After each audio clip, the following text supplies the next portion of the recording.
بسم الله الرحمن الرحيم الحمد لله رب العالمين والصلاة والسلام على أشرف الأنبياء والمرسلين نبينا محمد وعلى آله وصحبه أجمعين أما بعد. Donc on continue بإذن ta'ala l'étude du livre du niveau 2 de la madrasa concernant le vocabulaire et les études de texte. Donc on est arrivé à la fois précédente à la leçon numéro 20. Donc aujourd'hui on va voir la leçon numéro 21 et peut-être la leçon numéro 22 si on a le temps, Inch'Allah. Donc comme d'habitude, je le répète pour ceux qui seraient nouveaux, là on va procéder d'abord en lisant le texte ensemble. Donc je vais lire une phrase et vous lirez après moi, vous derrière votre écran, en essayant de comparer votre lecture à la mienne pour voir si vous faites des erreurs ou également pour habituer votre langue. Et ensuite on verra la leçon de grammaire et le vocabulaire, plus des règles de dictée il y a parfois. Et bien évidemment on traduira les questions qui seront à faire pour la séance prochaine. Donc, Ashabul Kahf, c'est le titre du texte et c'est la continuité du texte précédent qui était sur le même thème, donc les gens de la caverne, pour ceux qui ont fait leurs exercices et ont traduit le cours ou le texte de la fois précédente. دخل الفتى المدينة خائفا. Donc je lis une fois et je laisse un espace pour que vous lisiez derrière. دخل الفتى المدينة خائفا.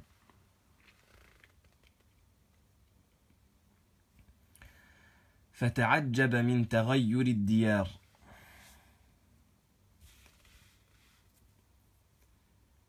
فتعجب من تغير الديار.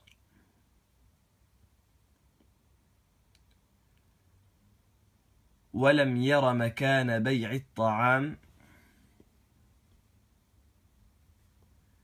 ولم ير مكان بيع الطعام.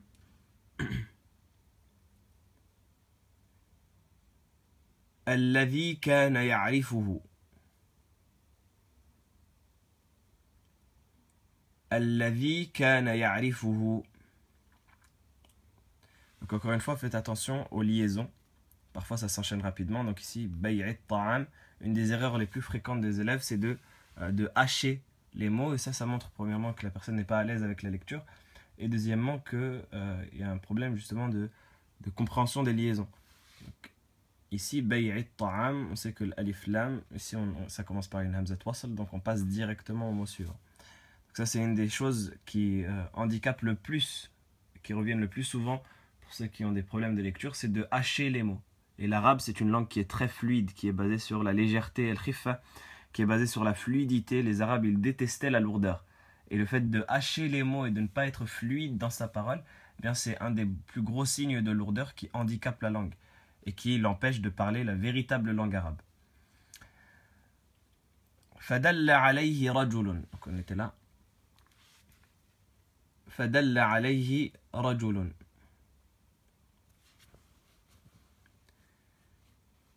فدل عليه رجل.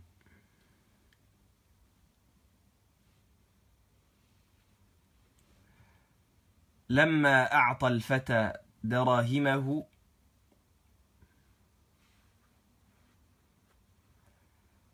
لما أعطى الفتى دراهمه.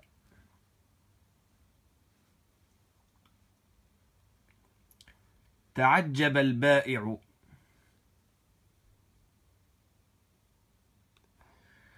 تعجب البائع. كان على الدراهم صورة الملك الجبار.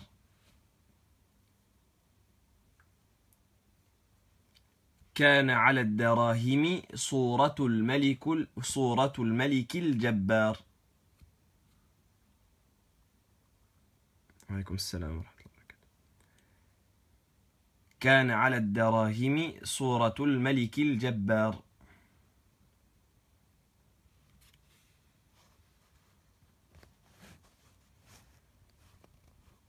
الذي مات منذ 300 سنة.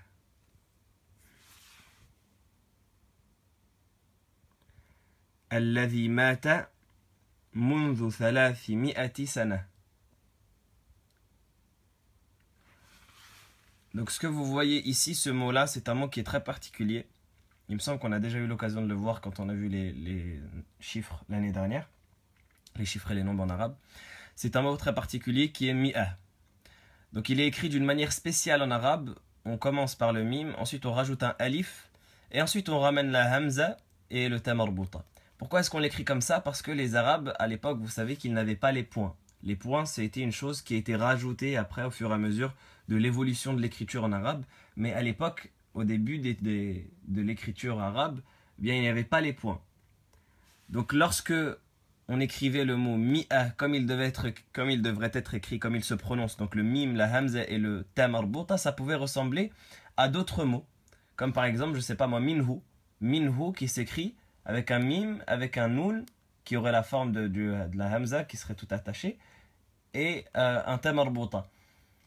Donc pour ne pas confondre et pour spécifier ce mot qui revient souvent et qu'il ne fallait surtout pas confondre, parce que c'est un chiffre, et qui dit, enfin c'est un nombre, et qui dit nombre dit compte, et qui dit compte dit pas d'erreur possible. Donc pour ne pas confondre ce mot-là avec un autre mot, ils ont rajouté un alif pour que ce soit spécifique au mot mi'a. Donc cette manière d'écrire là, c'est spécifique à ce mot, c'est presque quelque chose, c'est une exception que vous devez apprendre. Et ensuite, par rapport aux contemporains, il y a une grosse divergence à ce sujet-là, surtout par rapport aux savants de la langue arabe contemporains, aux docteurs, etc.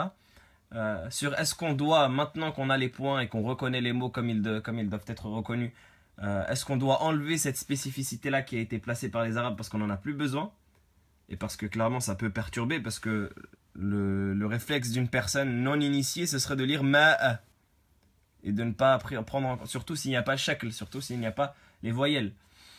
Est-ce qu'on doit enlever ce alif-là ou est-ce qu'on doit le laisser par respect pour ceux qui ont placé les lettres, ou ceux qui ont placé l'écriture à la base? Donc ça, c'est une divergence entre les savants de la langue arabe. Vous voyez que ceux qui ont écrit le livre ont opté pour cet avis-là conservateur, qui est aussi l'avis de la majorité, et l'avis qui est le meilleur, parce qu'on n'a pas à venir, nous, 14 siècles après, ou je ne sais pas combien de siècles après, et tout modifier. Donc je reprends la phrase. Alladhi mata mundhu 300 sana.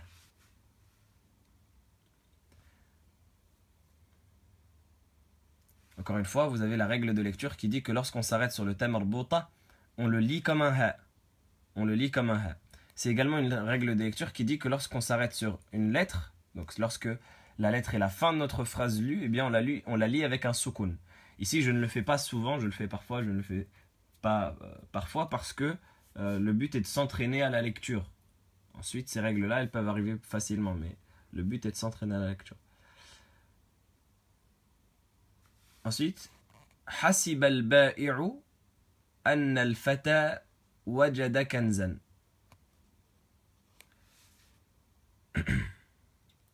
حسب البائع أن الفتى وجد كنزا.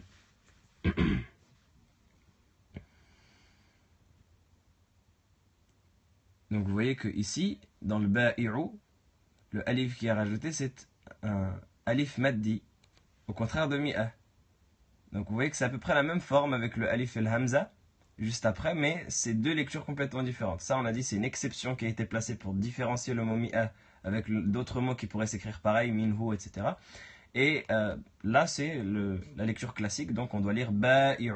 Là, on ne doit pas lire ma'i ou ma'a, mais on doit lire mi'a. Et là, ba'i'u. Donc on reprend la lecture. حسب البائع أن الفتى وجد كنزا.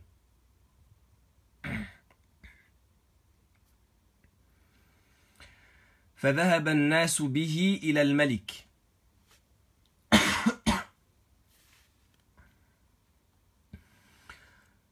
فذهب الناس به إلى الملك.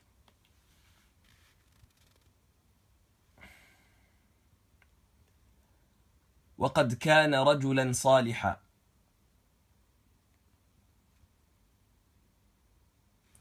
Encore une fois, c'est une nouvelle règle de lecture. On l'a déjà vu, il me semble, mais c'est une révision. Lorsqu'on s'arrête sur un tanwin avec fathatayn, avec deux fathas, eh bien, lorsqu'on s'arrête dessus, on lit une seule fatha avec un mad. On lit une seule fatha avec un mad avec une prolongation. Donc on ne dit pas وَقَدْ كَانَ رَجُلًا صَالِحًا lorsqu'on s'arrête, mais on dit وَقَدْ كَانَ رَجُلًا صَالِحًا de cette manière-là. فقص الفتى أمره على الملك.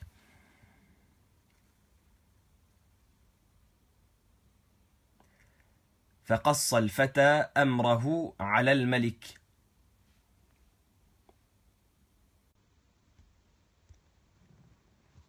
فقص الفتى أمره على الملك.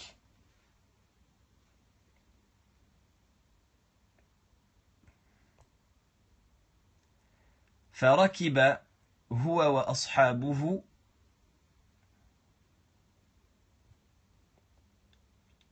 فركب هو وأصحابه حتى وصلوا إلى الكهف.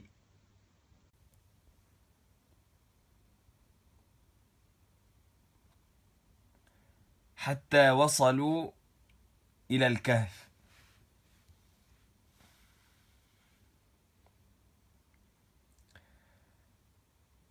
دخل الفتى وأعلم أصحابه فاطمأنوا.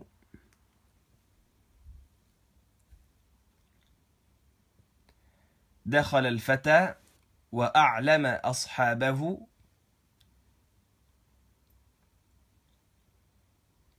فاطمأنوا.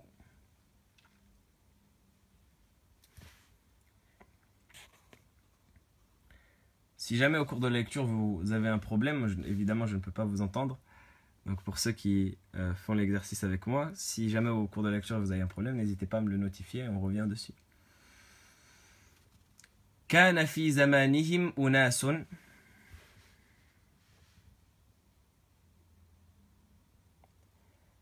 كان في زمانهم أناس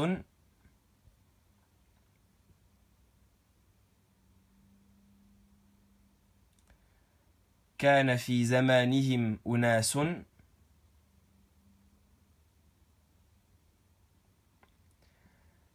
شكوا في بعث الأجساد يوم القيامة.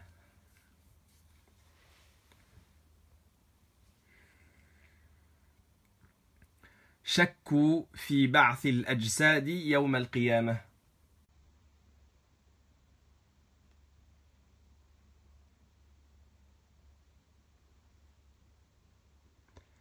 فلما رأوا أصحاب الكهف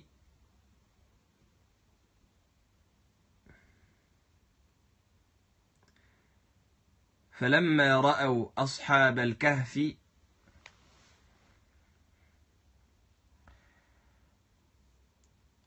فلما رأوا أصحاب الكهف اعتقدوا.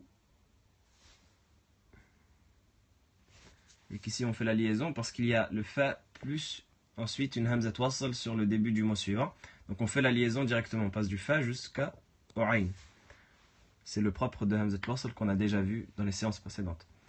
فلما رأوا أصحاب الكهف اعتقدوا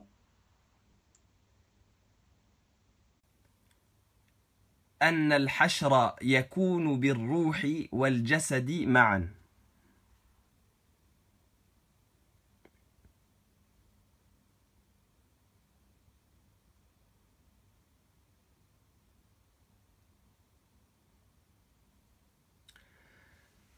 أن الحشر يكون بالروح والجسد معا.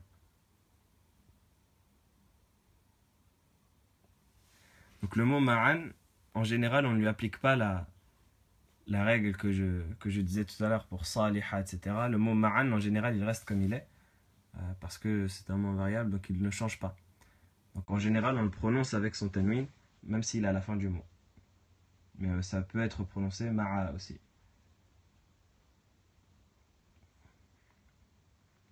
فلما رأوا أصحاب الكهف اعتقدوا أن الحشر يكون بالروح والجسد معا.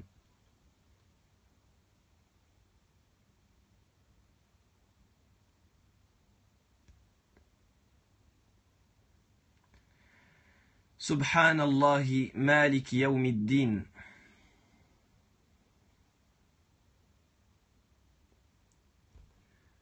Subhanallahi Malik Yawmiddin.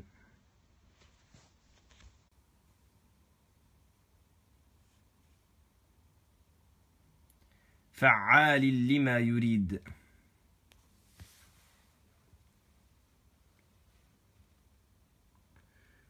فعال لما يريد.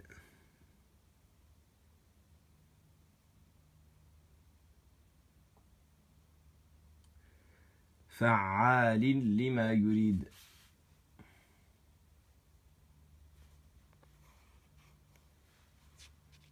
Donc on a terminé la lecture. Avant de passer à la leçon de grammaire, on a deux questions comme d'habitude. Mimma ta'ajjab al-fata hina dakhala al-madina. Je vous laisse les faire, ensuite les traduire. Limadha ta'ajjaba ba'i'u at-ta'am. Donc toutes les questions comme d'habitude sont dans le texte. Il y a juste à reprendre les phrases du texte, mais le tout est de savoir où est la réponse. Donc on passe à la leçon de grammaire. Aujourd'hui on va voir fi'l al-amr. Donc on a vu déjà les deux premiers temps de conjugaison de la langue arabe. On a dit qu'en langue arabe, les conjugations avaient ça de particulier qu'elles ne suivaient pas le schème qu'on a en français. Vous savez qu'en français, les conjugaisons, elles sont en correspondance avec les temps physiques. C'est-à-dire qu'en temps physique, dans la science de la physique, on a le passé, le présent, le futur. Et les conjugaisons sont suivant ce temps-là. Passé, présent de l'indicatif, futur de l'indicatif, etc. En arabe, on a le passé, donc c'est la même chose, ce qu'on appelle en général l'inaccompli, ce qui n'a pas été, l'accompli, ce qui a été fait. Ensuite, on a un temps qui va être à la fois pour le présent et pour le futur et qui peut même parfois concerner le passé, qui est al-mudari', qu'on va appeler l'inaccompli. Donc c'est un temps qui est principalement pour le présent et pour le futur. On l'a vu la séance précédente. Et le dernier des temps, c'est l'impératif, donc c'est al-amr. Donc ici, on va voir fi'l al-amr, la leçon concernant al-amr. Ici, on vous dit la définition. فعل الأمر هو كل فعل يدل على طلب عمل في الزمان المستقبل. Donc c'est tout verbe. هو كل فعل, c'est tout verbe. يدل qui indique على sur ou qui indique على طلب عمل, la demande d'un acte في الزمان المستقبل, dans le temps futur. Donc évidemment que l'impératif c'est toujours au futur. C'est la même chose en français. On ne peut pas ordonner quelque chose ou demander quelque chose qui va se passer dans le présent ou dans le passé. C'est impossible. Donc toute demande va être obligatoirement, ou toute demande va devoir obligatoirement être satisfaite dans le futur. Tout ordre va devoir obligatoirement être obéi dans le futur, c'est-à-dire après le moment où la personne elle parle. Donc al-amr c'est toujours au futur, parce que logiquement ça ne peut pas être autrement. Donc encore une fois,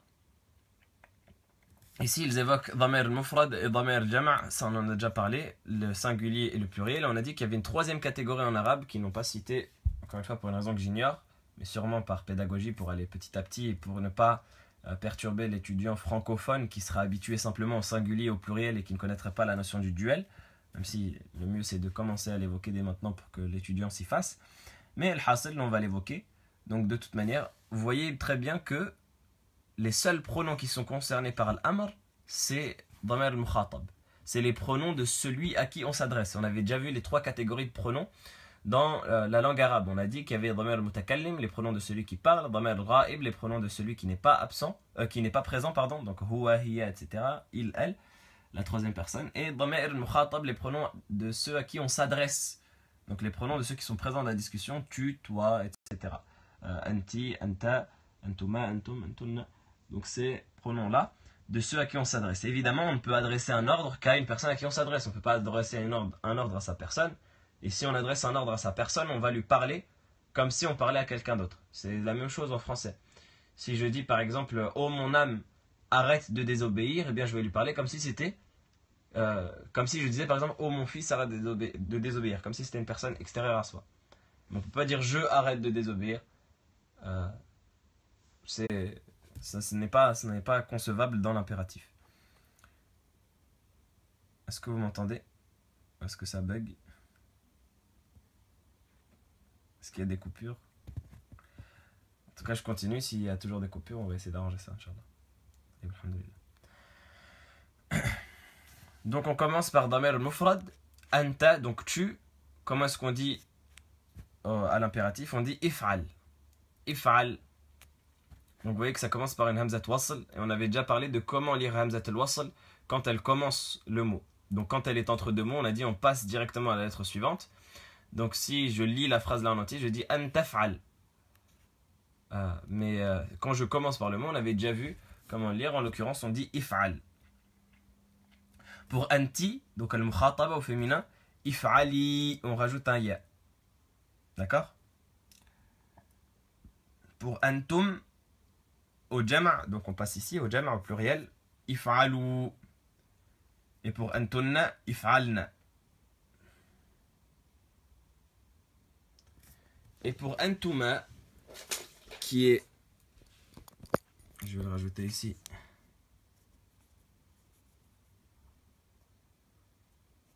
antuma, qui est le pluriel, le duel, pardon, le pronom duel, donc vous deux, c'est if'ala. If'ala. Antuma if'ala. Donc ça c'est pour le verbe fa'ala qui signifie faire. Donc là j'ai dit toi fais. Au féminin toi fais.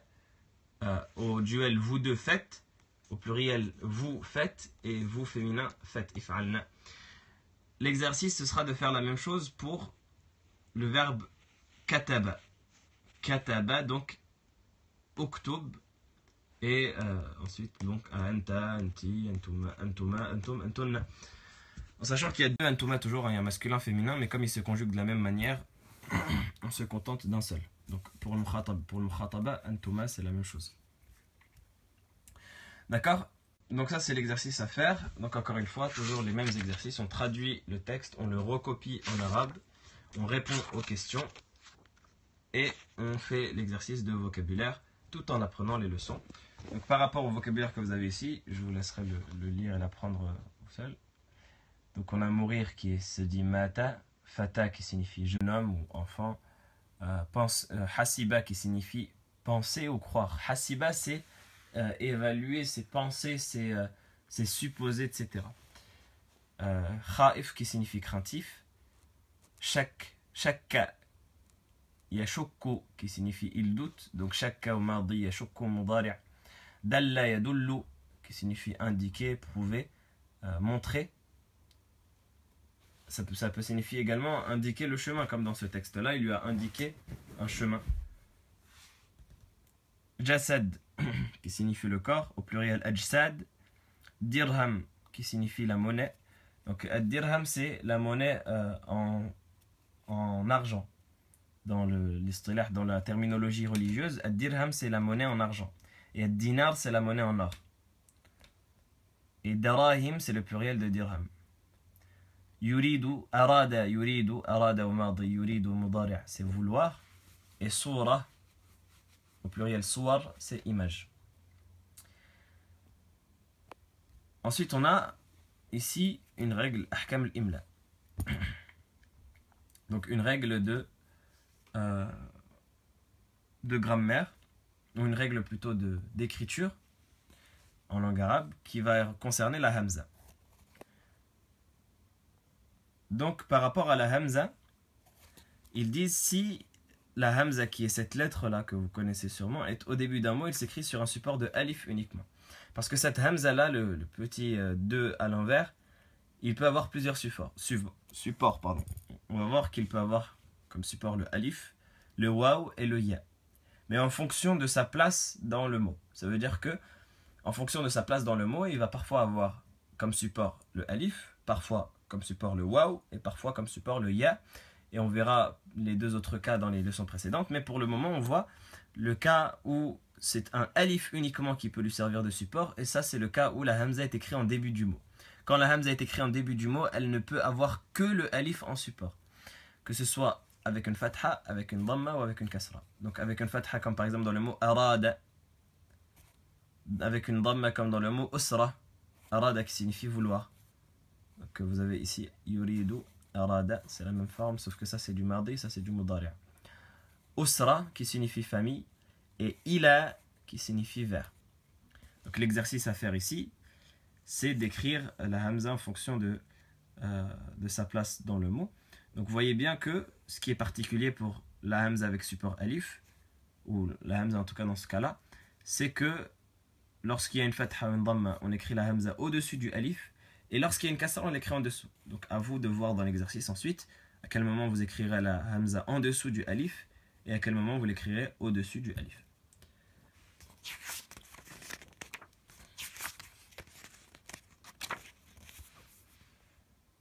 والله أعلم وصلى الله وسلم وبارك على سيدنا محمد وعلى آله وصحبه أجمعين.